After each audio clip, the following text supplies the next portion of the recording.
Good afternoon, everybody, and welcome to the workshop of the Board of County Commissioners. Would you all please rise for the Pledge of Allegiance?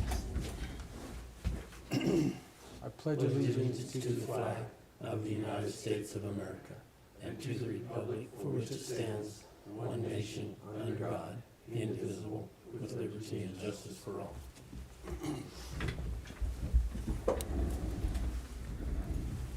Okay.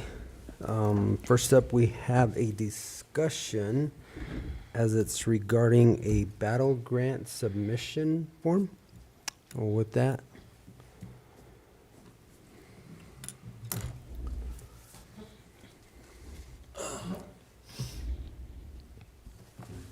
all right, welcome. Hi.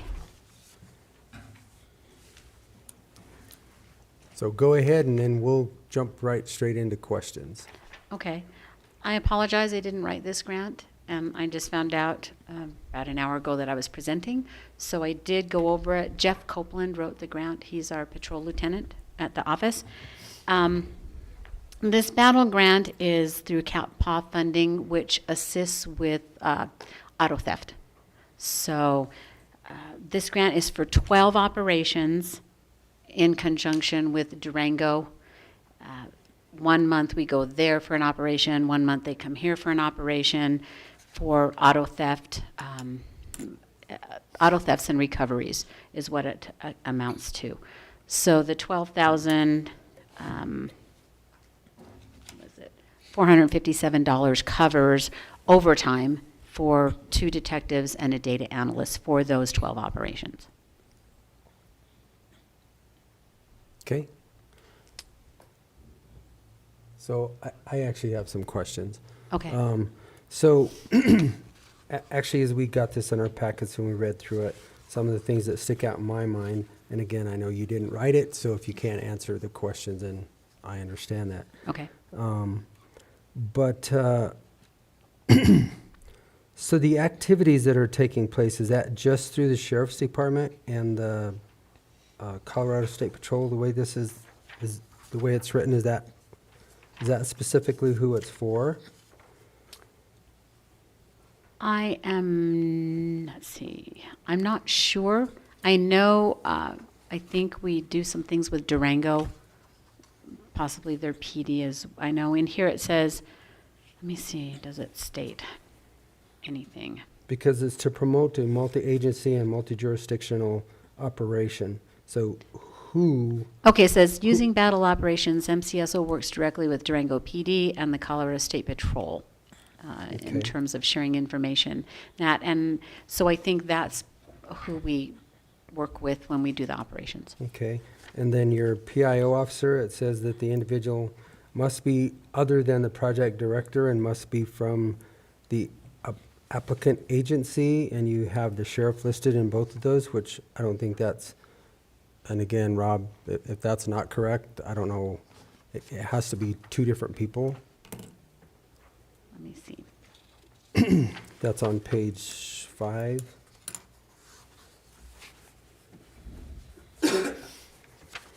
Is that the admin contact and secondary? It's a PIO contact. Okay, I'm looking. At the top of page, I think it's 5. They're not numbered. Oh, right there, PIO. An individual other than the project director and must be from the applicant agency. You are correct. I will see if perhaps we can adjust that. Okay, and then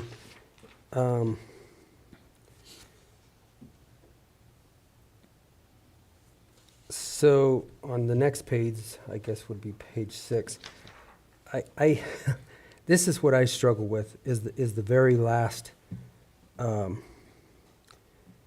paragraph. Okay. So it says that you are facing drastic budget cuts which will affect our ability to conduct proactive law enforcement for overtime. So mine does not say overtime. Well, the whole, this is for overtime. The whole grant is for overtime, Okay. to backfill for overtime. Correct? The way I've read it? What happens on these operations, they can't do them on the regular days. It has to be like an additional day. and they get paid overtime for it. Okay, so we've done this in the past. We continue to do auto theft. It's part of our job. It's part of what we do, right? Okay, so here's the narrative that it says that we continue to face staffing challenges that affect our ability to conduct proactive law enforcement by facing drastic budget cuts. In reality, that's not true, and that's what I struggle with. Okay. So in 2019, the overall expenditures was $20,190. 2020, it was $13,304. 21, it was $19,653. This year, we budgeted $25,000, and 23, the actuals were $22,000. So to me, I don't think that's representing a true picture, because we've put a 12% increase in that overtime budget for you. And so you're speaking of overtime budget on those Yep. numbers. Okay. And that's straight right out of the budget that I pulled off this morning. So, Okay. I mean, I struggle with that. And the way I read it, and like I said, I didn't write it, but I just read it that we're facing budget cuts, not per se overtime, but budget cuts that will affect our ability to conduct the proactive law enforcement. When I read it, that's why when you said overtime, I'm like, but there's no overtime in there. So you could read it, I mean, I read it a different way. Just that we've got budget cuts that, prohibit us from doing some of the things that we Okay. do. So then on the very next page, that's all it talks about is overtime. Yes.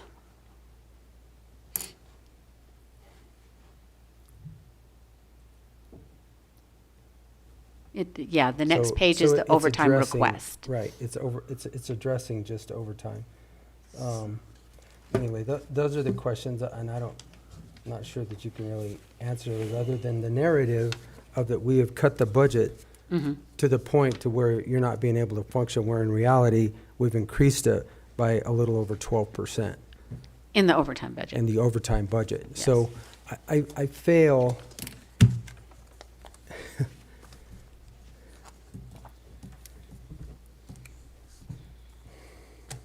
Yeah, I'll leave it at that. I just gave you your overtime, what we increased it this year already, almost 13% over last year.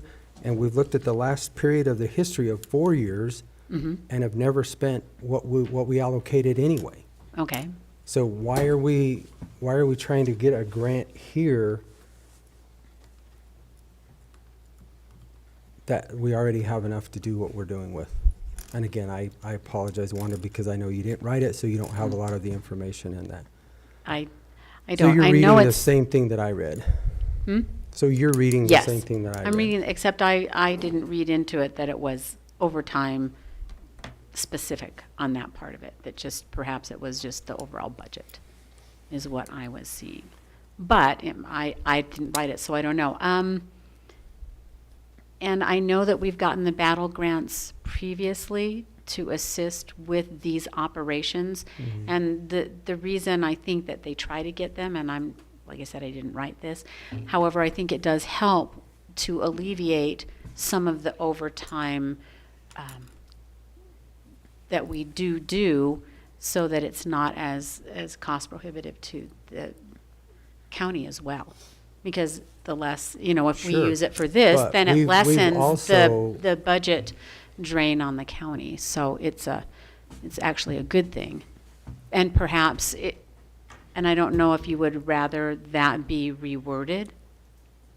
If that would be, we can look at that. We have to change the PIO, which you caught, that can't be the same as the budget director. So we could reword that if you'd like and then put it in. But we do have to, they like to see a need for it as well. And maybe we could say, due to budget issues within the county, this helps alleviate some of the overtime we could reword it from the budget, from the county's budget. All right, I'm going to stop for a minute, and I'll let you gentlemen chime in. Thoughts, questions for Wanda? I mean, to say that they face drastic budget cuts that'll affect their ability to conduct proactive law enforcement. I mean, What budget cuts?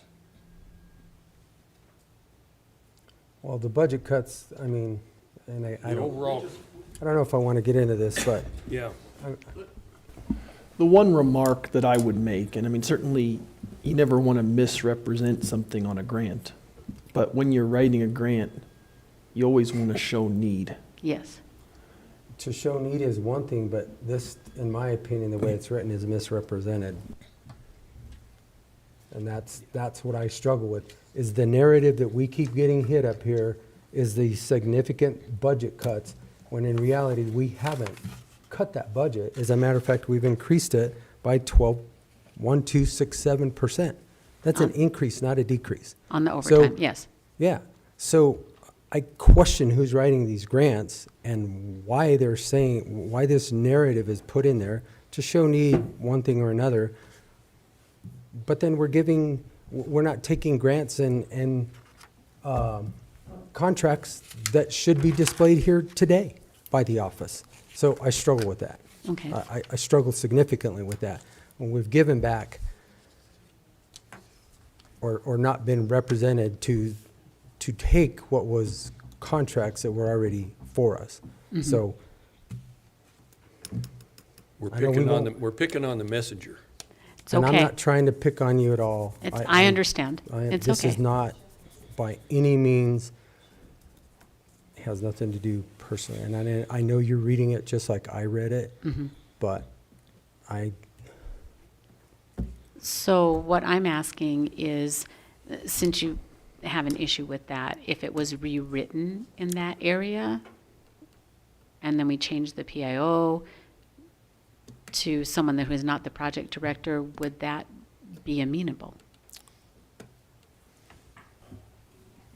Go ahead. I can help the sheriff's office with some of that rewriting and adjusting that. I think what we're asking the commission to approve is the grant in principle.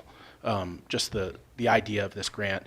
It will help allay overtime costs in the sheriff's office, and hopefully they won't have to spend that entire $25,000 budget this year because they'll have some help from these state funds that are available for specific things.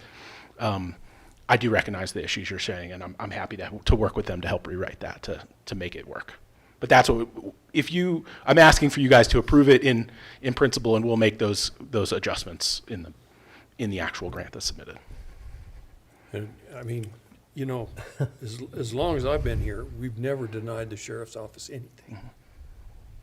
no, And but the sheriff's office continues to give back contract stating that they have enough money to function with. That's what I have an issue with. And it was done again this last year. So, With what? here again, the Dolores contract, the casino, those are contracts that come into the general fund. The general fund funds the sheriff's office. So anyway, I don't want to jump into that, and I'm not, And I think it's just important to Yeah, I separate this sure. grant Yeah. application from any other. And we are. Yep. And that's why you're the messenger, so you're the messenger. I think Rob has got a good point too, that he's willing to help write this and maybe get.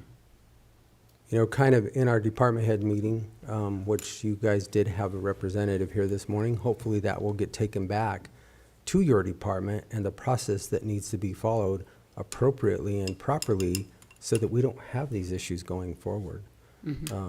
So hopefully, again, as the messenger, that the process needs to go through the grant writer. Okay. Wanda, I have a question. I mean, I'm not against the No. plan for the fund. Is this overtime that they're talking about, is this a training? No. This is for operations. It's actually going out and either recovering stolen vehicles or doing, I know when I was over the grant a long time ago, they would set up like a trailer with a car Like a on bait it. Like bait vehicles, yeah, vehicles, things like and that. with a tracker on it, or a vehicle sitting somewhere with a tracker on it. And they just try to break up the stolen, the car thieves' rings. And they've also found that not only are they involved in car theft, but a lot of the other burglaries and stuff that we find around it, it's all But- integrated But and my point is together. that we continue to do that anyway, right? Not these operations, no. The So- battle grant is specifically targeted to Yes. interdepartmental operations because car theft is something that, it's not a Montezuma County problem, it's a nationwide, Colorado, nationwide, everywhere problem. And we aren't seeing just issues of car thieves in Montezuma County. It needs to be interagency, and the way that the grant is structured is they only fund the overtime for those specific operations. So I would imagine that the Durango, was it Durango PD? Yes. Yeah, the Durango PD, they're applying CS. for a similar grant Yes. to fund those same operations. And CSP is also CSP, involved, yes. exactly. And then if there's an operation over there, they write it up, they know what they're doing. Our people go over to it and spend the day. I think last time it was 11 hours that they had on the operation. And then when the operation comes here, they write the operation, what they're going to do, who's going to be involved, and then they work on these car thefts. And it's also bringing additional resources to our community through when there's an operation here, there's Durango PD and State Patrol are coming over and everyone's working in an interagency way to make sure that they are doing these operations specifically to target auto theft. Wonder, would this go to help pay for, like, does Cortez PD or Mancus, do they get involved at all? I'm see not Mancus sure. mentioned in there. I know that they do have stats with some of the recoveries and things that they've done, but I'm not sure if they're part of the battle grant. It depends on whether they write it to be included or not. It just says the Durango and So I'm thinking at this time, CSP. possibly not. So that's, I wouldn't think so, Yeah. because that's all it's stated. Yeah, that's what I saw as well. I think it's just right now Durango PD and State Patrol and us that are Okay. involved in it. Anything good. else? Good, sir? All right, well, we'll make a decision tomorrow, Okay, thank you. but I would definitely get with Rob to Thank you, Wanda. see if you can't get things tidied up. All right. Thank you, sir. Appreciate it. Okay, Mr. Brown, we're going to talk about the museum, Heritage Museum.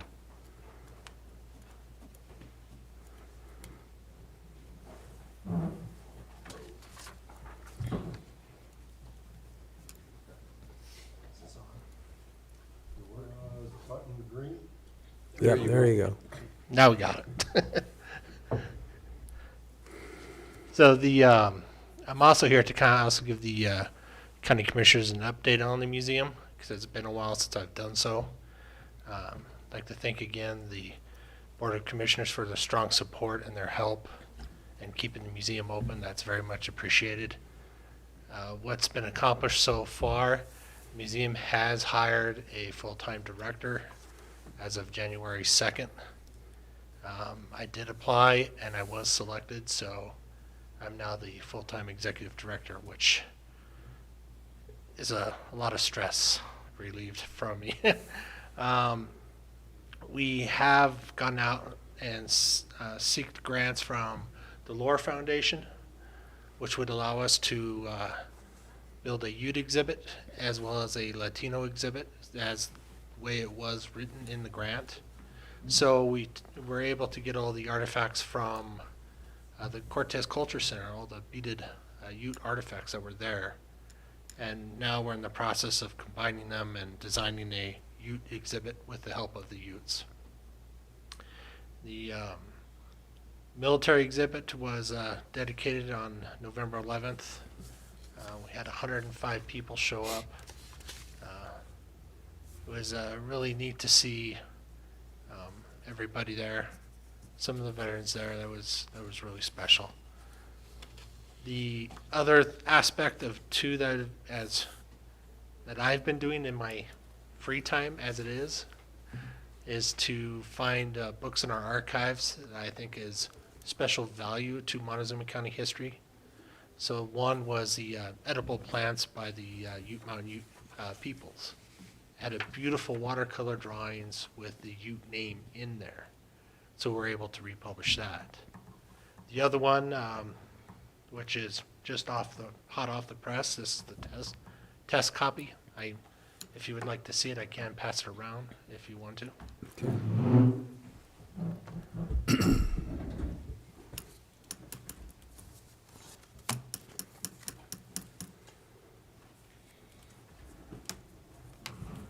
So that is actually Sylvie McClellan's book, Timber.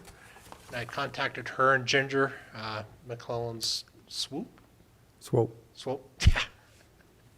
And Ginger said, "Oh yeah, I got this map." And so I looked at the map, and what was great about it is it actually told where the people lived in McPhee. So I combined it with the map that's on the back, page 47, I believe. And so now you can see the names and where the people lived within McPhee. And we intend to offer that for sale on Wednesday. That's when we'll be able to get them. And the other project in which I'm before you today is to ask for a letter of support for the T-Mobile Hometown Grant, I believe is what it's called. It's a $50,000 grant in which we will like to use it for painting of murals on the building. So on the north side, or what we call the courtyard, I envision, say, a lamb, a foal, and a calf being painted on the north side. That way that can attract the attention of the younger generation, which would then have their parents bring them into the museum. And then the artist, which I've have an appointment tomorrow with, Brad Goodell. He painted the mural on the thrift store, which is just over here, I believe. Yeah. And he'll hopefully be the one to paint both the north side and the south side. And on the south side, we hope to paint or bring in 4 different towns. And part of this grant, it does request that you contact the community and have community involvement in the grant. And the way I would do that is to go out and to ask Dr. Linda Simmons, the Mancos Valley historian, what would Mancos like to have on the mural? So some thoughts would be, of course, cattle, the railroad, and maybe 1 or 2 other things that she could think of. And then the other town would be Dolores for sure. So in Dolores, you could have fruit growing, the sheep, as well as logging and the railroad. And then Cortez would have the fruit, milling, maybe some other things. That one should be fairly easy because we have a bunch of residents. And then we'd like to try and, again, bring in the Utes, the Ute Mountain Ute people. And since we do have contact with them, Bernardina Cuthair, hopefully I said that first name correctly. Bernadette. Bernadette, yeah. Oh.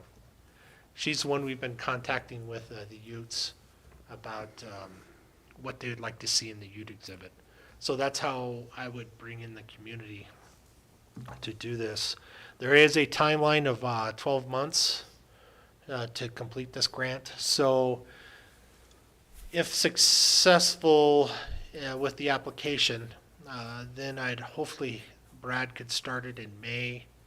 And I have, to be honest, no idea of the timeline because I haven't met with Brad yet to give that information to you. All the information on the grant has been complete. I'm just lacking Brad's bid, essentially, and a letter of support from the county commissioners, as well. I'm going one for the city of Cortez, as well as the Cortez Welcome Center. All for the same thing. Do you gentlemen have any questions? I do. What's the longevity of the mural? I mean, without upkeep, what is the paint quality? What is it going to be before it starts? The fade? Well, fading not so much because it's going to fade specifically on the south side. It's going to start fading Right. probably within a year's time. But, some of the murals that are around last a long time, but some don't with that upkeep. And then they start making then it looks not so good. So what, and here again, I don't have an issue specifically with this grant at all, but something that, how are you looking down the road to maintain it and upkeep it and keep it looking good? So Because- the mural that Ed Singer painted within the museum, the landscape mural, all the geologic features, he did use a type of paint that was not susceptible to young fingers, children coming up and putting the oil on your hands, as well as putting a type of lacquer, Commissioner Candelaria, up on the mural in order to help it to last. And I would think that Brad would have some sort of similar method to do that. This, I guess I'm just looking at time frame because like everything else, it has a life to it. Right. Whether it's 10 years, 15 years, 5 years. And The city of Cortez ran into that. The upkeep on the murals was pretty costly. so before we jump into something like this, it's why I'm asking the questions because we've already run into this situation. Not us specifically and or for your organization, but if it then makes if it starts Starts to Peeling. fade. peeling, fading, or where you can't even see it, then it just looks like we're not taking care of it. And at that point in time, I would rather just see a nice stucco building instead of something that looks like it's not taken care of at all. Okay. That's why I asked the question. It's not, because once you put it on there, it's now a reoccurring cost at some point in time. Like I said, I don't know if that's 5 years, 10 years, but at some point in time, I mean, $50,000, it's gonna turn into $100,000. True. So. Again, I don't have that exact information because I haven't met with Brad until tomorrow. Mhm. So when do you need a decision made on this? When I go for grants, I don't wait till the last minute. I get with it as soon as I can. The end of March is when the deadline is for this grant. So you could email a response to Travis and let him know after you meet with your, Brad? yeah, Yeah, no problem. and just kind of give us an idea, because I think it's a fair question. It's still taxpayer dollars, grants are still taxpayer dollars in my opinion, and if it's not gonna be able to be maintained, and how you plan to take care of it in the future. Okay. That's kind of my question. That's fair. Commissioners? That's all I have. Yeah, Okay, it's all right. all right. Thank you. Thank you, sir. Thanks, Jeff. No problem. Good luck to you. And good luck. Yeah, and congratulations. That's a big relief. Big relief. Okay, Ms. Hargrave, come on down. Now we're gonna have a discussion as it's related to an MOU between the Colorado Department of Early Childhood and Montezuma County. You're up next for the next 2-3 items, so you have the floor. Yes, sir. So the first one is just reaffirming an MOU we signed in 2022 with Department of Early Childhood. And this MOU is really all about our agreement with the state of Colorado on how we will authorize the use of the Colorado Child Care Assistance Program allocations annually. It outlines our requirements, the state's obligations, ways to remedy if we have an issue, what potential sanctions would happen if we did have an issue that we failed to remedy, those types of things. It's pretty basic. And so we just reaffirm it annually. Ian, did you look this over? Is there any? I did. It's this MOU that we did back before, and this just reaffirms it, and I'm comfortable with it. Kelly sent it to me a week and a half ago. It's been a little bit, so yeah, it's fine. Okay. Except for I can't sign anything that my name is misspelled. Oh, they typed it in there. I will go in when I send it. They sent it to everybody before it came here, so I let them know that we have a process. But when I send it out in DocuSign, if it gets approved tomorrow, I'll make those edits, so it's correct. Okay, next. This will also be an MOU as it's related to human services. Yeah, so this is almost the same exact thing. This is us reaffirming our Colorado Works, our TANF allocation, how we will, in essence, provide that benefit to the community. Our terms, our duties are outlined in there. The obligations of CDHS are outlined in there. Again, cure should we fail to do what is outlined. And then potential sanctions should we continue to fail to do what's outlined. But it's just a reaffirmation as well. This one will expire in 2025, and so every year we have to reaffirm a couple, and this is one of them. This is also pretty basic, really looks a lot like the early childhood one. Ian, do you have anything else to add on this one? No. No.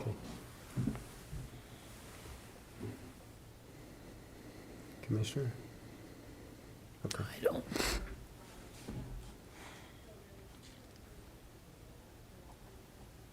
All right, very good.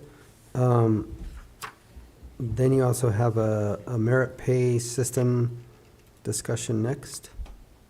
Yeah, and so this is really, I don't know where the pay came in. Pay is a portion of a merit system, but this is really about a merit system for Montezuma County.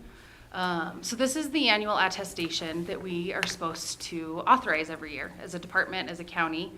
This is based off of Title 26 that says you should have a merit system in place for county employees. I can't remember when the state said we would no longer be under the merit system, but we would have to have our own when they got rid of their merit system that all counties had to follow. Anyways, we don't really have one. So that is what the Montezuma County Department of Social Services Merit System Standards Handbook is. And this really covers, in my mind, all of Title 26 and our obligations as a department to meet the standards set forth in there for our staff. And so there's lots of pieces. Pay is one of it, right? How are we paying staff? What's our salary schedule? So it's public so that we have something in writing, but also how we are disciplining staff, how we are recruiting staff, how we're retaining staff, how we give raises, all sorts of those subjects are covered in this handbook, proposed handbook.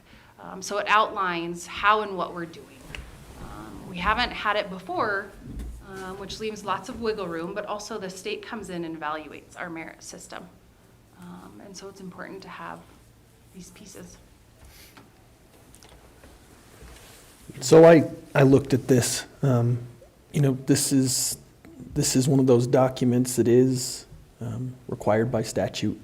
It's one of those documents that I don't really like, just in principle, because when you start to put these sorts of things on paper, you invite people to challenge compliance. Now, all that said, I think that this, as it's written, is pretty broad, and I think that that's helpful in these kind of documents. And I think Kelli did a really good job of drafting it in such a way that we're not going to get bound in. So I think, although I don't like these things in principle, I think this is probably the best you can do.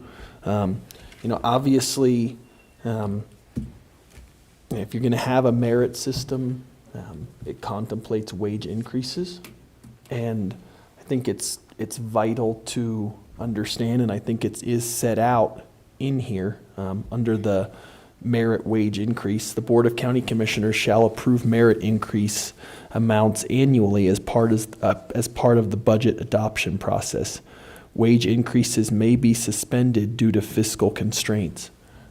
That last sentence provides the county with some protection. Obviously, at a time when the budget situation is what it is, it's a little bit scary to approve something that contemplates these sort of wage increases, because there's always a danger that you start to increase by this merit system beyond your fiscal means.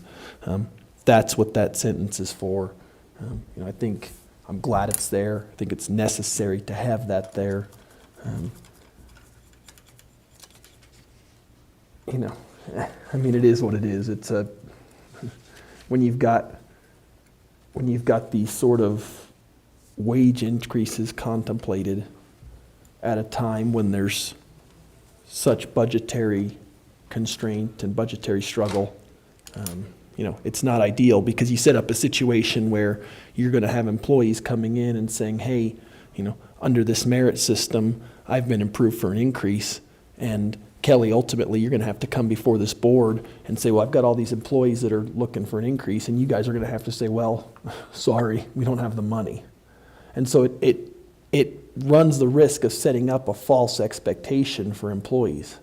And I think that's always dangerous. Now,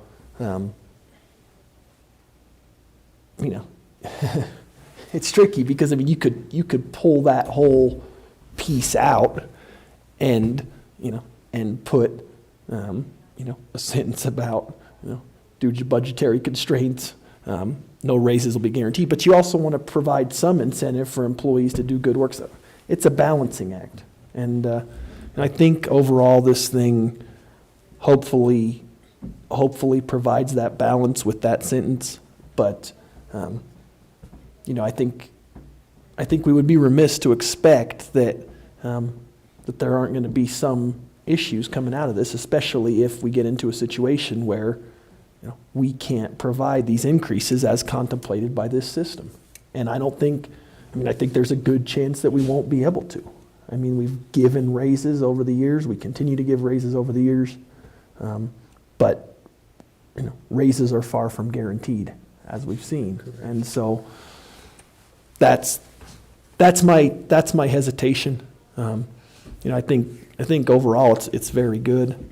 It's just a decision for you guys to make, understanding that, hey, the state statute requires a merit system. This one's pretty broad, but there's this interesting dynamic where the director's going to be operating on this merit system. You guys are operating on somewhat of a different system, and that can sometimes create some issues.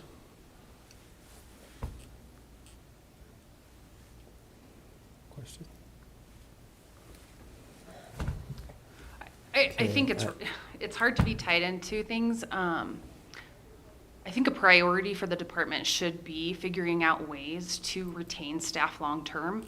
As I wrote this and looked at a wide variety of examples, I looked at salaries from across the state and have been for a while, but I pulled our own internal data, and what I saw from 2017 to December 31st, 2023, we lost 70% of our staff. So we had a flip of 30% stayed.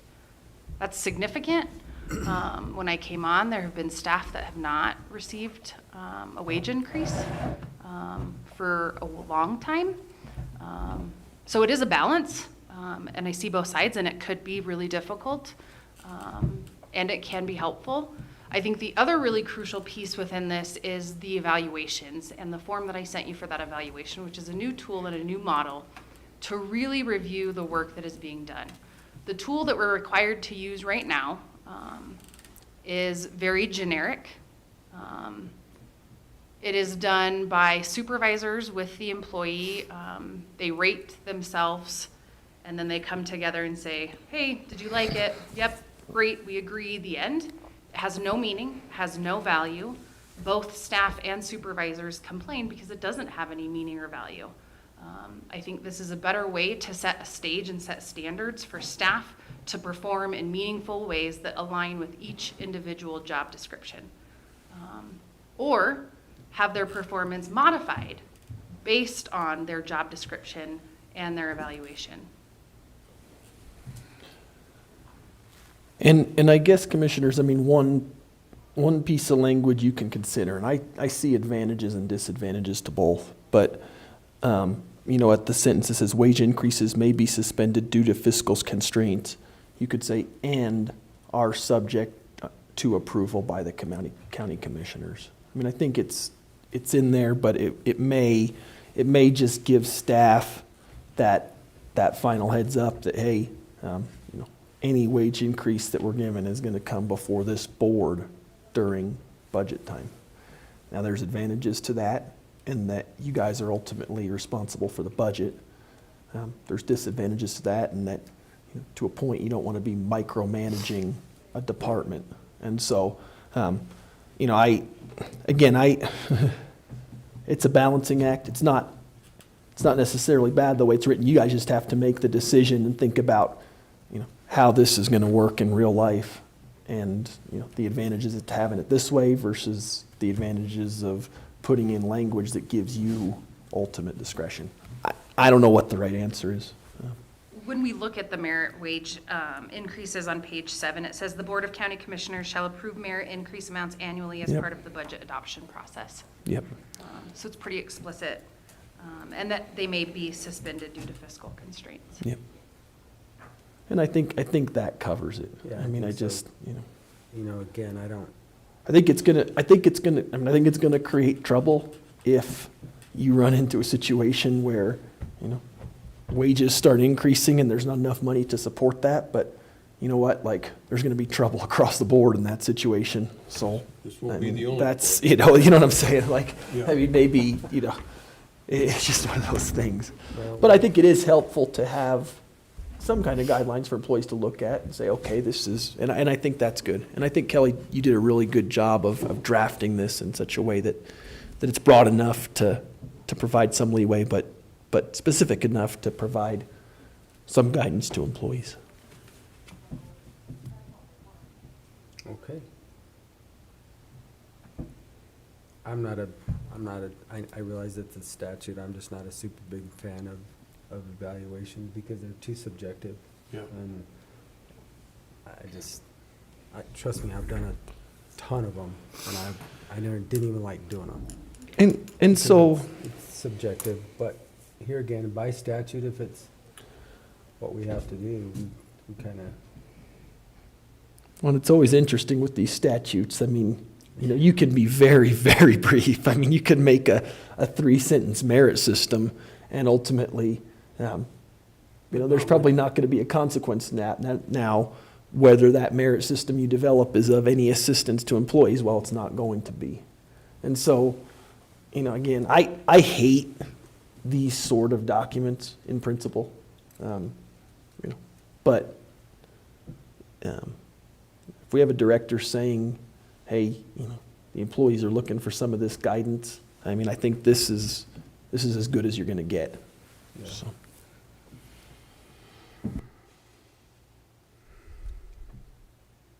Okay. All right. Then I guess We're good. we'll make this decision tomorrow. Okay, We have no more questions for you, Kelly, thank you. unless you have Thanks. anything else you want to Thank add. Not today. Okay. Maybe tomorrow? Maybe tomorrow. Lots of things coming down from the JBC, all Oh, those it's just getting started. budget committees. Send them back. Make sure to say yes on that PHE unwind supplement.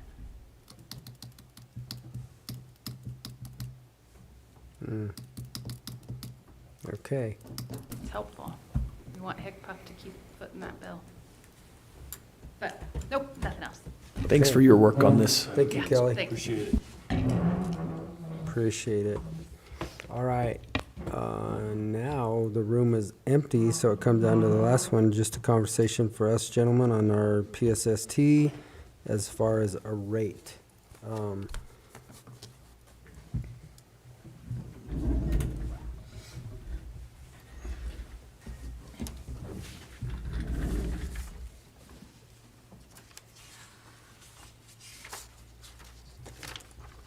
Where's my right piece of paper? So, Travis, if you want to start it off, I'll find my piece of paper that I had.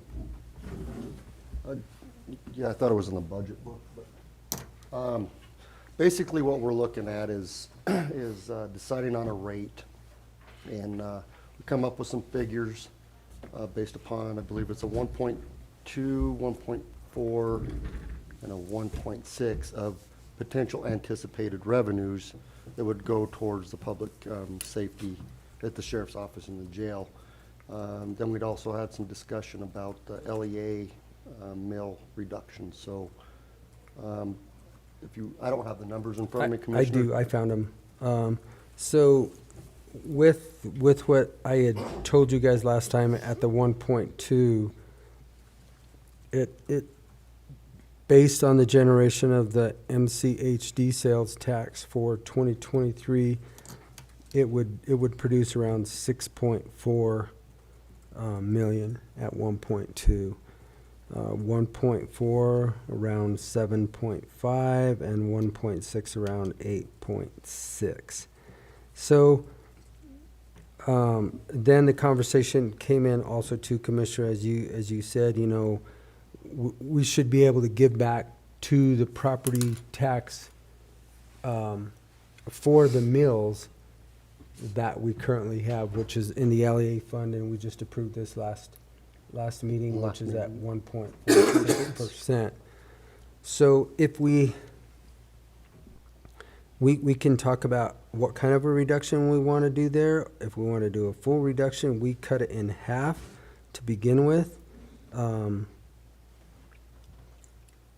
which would be a 0.73. Basically just cut it in half, and then that would generate about 300, and again, depending on what the RAR does, probably around 325 to 350,000 at 0.73%. So then it would, if we go to 1.4 and not the 1.6, it would generate about 7.7-ish, 7.75, which there's that out there. Or we can do different math too, and if you want to decrease the whole 1.46% to the property owners, asking back for the 1.4, which is less than what they're paying for the mill right now, we can also have that conversation. But knowing that sales taxes go up and down, I'm not sure if it would be the wisest to 100% eliminate that, but that's open for a discussion.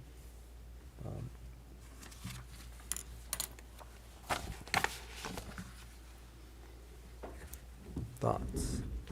I just think that our chances are way better to get this thing to pass if we eliminate that. Totally. I agree. I I mean, I'd rather, because like this year, it's gonna bring in 600,000. It should. To me, I'd rather That's what we eliminate that, anticipate. put it at like 1.35 to make up for that.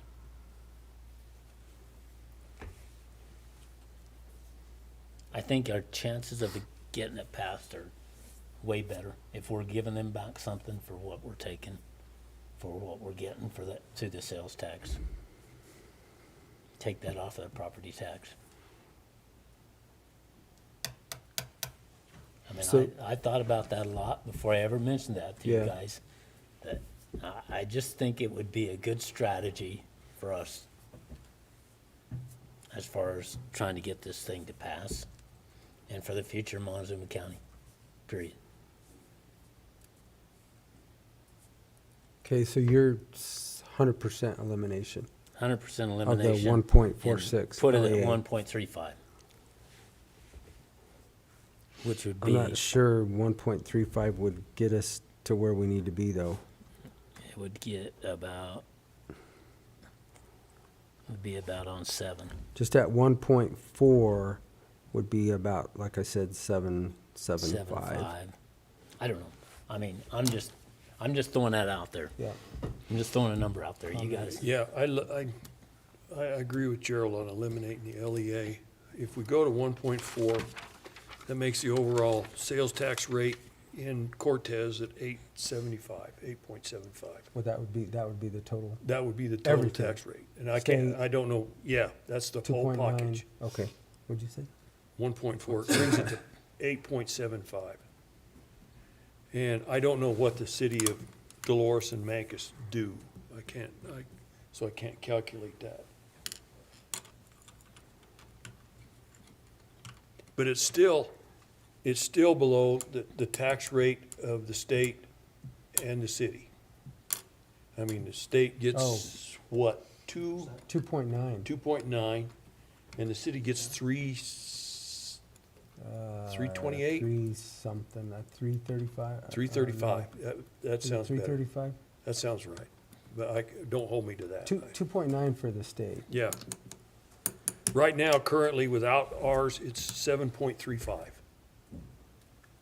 And that would bring it up to 8.75. 8.75. And then eliminate And then, but then the give back, 1.46 mils to the give to the back to the property property owners. To the tax. property tax, Yeah, off the property tax. It shows the city of Cortez is at 4.05. I mean, if this doesn't, 4.05? Yeah. yeah. Just so we word it, that if this doesn't pass, then it still stays the same. And I'll have to look at that piece. I mean, I don't know about the legalities of lumping that mill in the LEA with the ballot question. That might be more That's what something you have to do. That's what the hospital That's what district the did. hospital did. Did they? They said, Yes. Okay. we will reduce, I think there's, and don't quote me on this, but the language we had, it was like 510. 25% Yeah, of their mill. Okay. I'll look at that and figure out exactly how we can word it. But with 'Cause I- this, the recommendation or suggestion is to not eliminate a percentage of it, but 100% of it. Yep. yeah.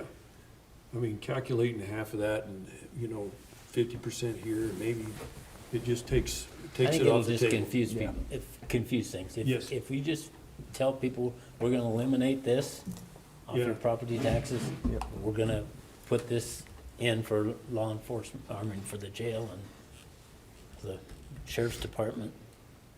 That would be my recommendation, to eliminate the LEA, give that back to the property taxpayers and a 1.4% rate.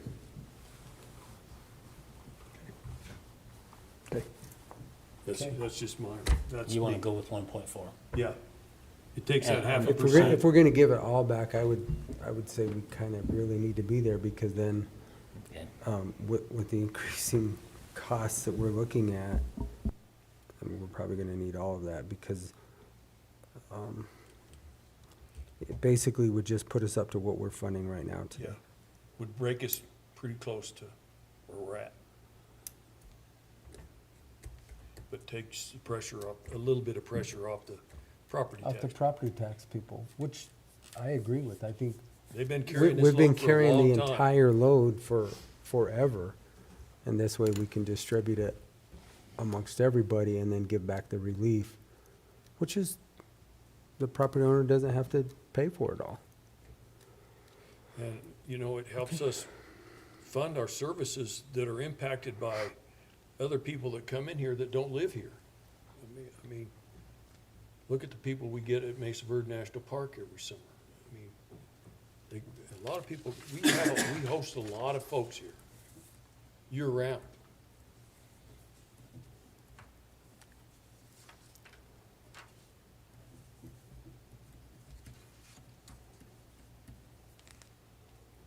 Are you okay with that, with the 1.4 and eliminating it?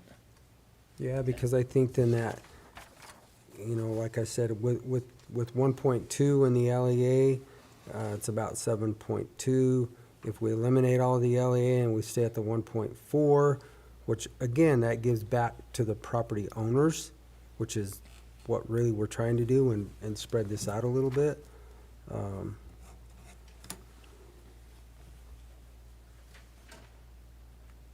That makes sense. I think our next discussion is, and again, I'm using the numbers off of MCHD, and I'm not sure, I don't think we have 100% of any exemptions or anything like that. So I think that's part of our next discussion would be Exemptions. exemptions. So we've kind of established the who, our first workshop. Now we've established basically the rate, and now we have to establish by statute what the exemptions, what they truly are, or what they can be. Are there any by state statutes that are built into that for exemptions? Are there any exemptions per state statute? I'll have to look for sure. Okay. I don't think that there's any written in for the public safety sales tax. I mean, I Okay. think we can write them in, but let me make sure of that, and I'll get you a firm answer. Okay. Because I don't know for positive, but I'm fairly sure in what I've reviewed, I have not seen any built-in exemptions. Okay, so just to recap this, the WHO is the sheriff, the jail, the drug task force. Specifically, that language will be for that. And then the rate would be at 1.4 with the elimination of the 1.46 mil for the property owners The LT, of the LEA. yeah, LEA, Okay. yeah. And then our next workshop, we'll talk about the exemptions. Yeah, okay. All right, that's what I have, 100%. All right, gentlemen, anything else? No. Adjourn. Okay, we are adjourned.